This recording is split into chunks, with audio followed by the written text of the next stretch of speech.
বছর অর্থাৎ 2026-এ উচ্চ মাধ্যমিক পাস হওয়া সমস্ত ছেলে মেয়েদের জন্য খুশির খবর, কারণ কাল থেকে অর্থাৎ মে মাসের 18 তারিখ থেকে কিন্তু তোমাদের ভর্তি প্রক্রিয়া শুরু হচ্ছে। আজকের ভিডিওতে তোমাদেরকে দেখিয়ে দিচ্ছি ভর্তি হওয়ার জন্য তোমাদের কি কি ডকুমেন্টস এর প্রয়োজন, তোমাদের মেরিট লিস্ট কবে বের হবে, তোমাদের ভর্তির লাস্ট ডেট এবং ভর্তি সংক্রান্ত সমস্ত তথ্য দেখার জন্য তোমাদেরকে প্রথমে যে ওয়েবসাইটে আসতে হবে সেটা হচ্ছে wbcap.in। এই পোর্টালে এলে এরকম একটা ইন্টারফেস দেখতে পাবে। এই ইন্টারফেসের মধ্যে এই যে ডাউনলোড অপশন দেখতে পাচ্ছ, এই ডাউনলোড অপশনটায় টাচ করবে।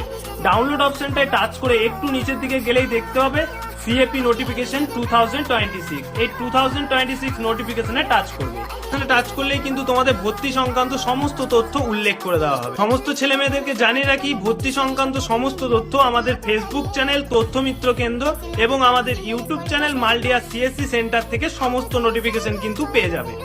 তো একটু নিচের দিকে গেলে দেখতে পাবে এখানে তোমাদের ভর্তি সংক্রান্ত সমস্ত তথ্য কিন্তু উল্লেখ করে দেওয়া হয়েছে। অবশ্যই তোমাদেরকে ইম্পর্টেন্ট ডেট গুলো আগে দেখিয়ে দিই। এটা তোমরা দেখে নাও, 18 মে থেকে তোমাদের ভর্তি প্রক্রিয়া শুরু হচ্ছে। জুন মাসের 1 তারিখ পর্যন্ত কিন্তু রেজিস্ট্রেশন এবং অ্যাপ্লিকেশন চলবে।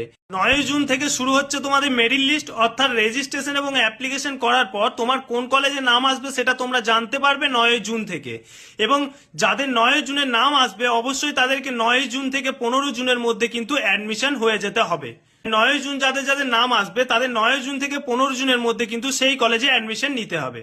ওকে, 20 জুন থেকে আবার তোমাদের সেকেন্ড রাউন্ডের জন্য তোমাদের নাম আসবে এবং 20 জুনের যাদের নাম আসবে তাদেরকে 20 জুন থেকে 23 জুনের মধ্যে অ্যাডমিশন হয়ে যেতে হবে। এবং লাস্ট 27 জুন থেকে 4 জুলাই পর্যন্ত যাদের নাম আসবে তাদের 6 জুলাইয়ের মধ্যে ভর্তি হতে হবে। 6 জুন থেকে তোমাদের ক্লাস স্টার্ট হবে।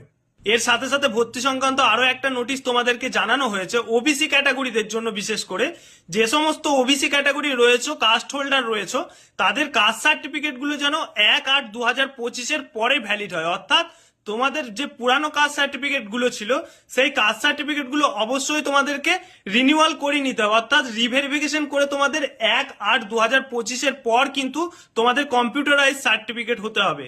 না হলে কিন্তু সেই ওবিসি ক্যান্ডিডেটরা ওবিসি ক্যাটাগরির মধ্যে কিন্তু পড়বে না। যদি তোমাদের পুরানো কাস্ট সার্টিফিকেট থাকে তাহলে কিন্তু তোমরা জেনারেল ক্যাটাগরির মধ্যেই আবেদন করতে পারবে।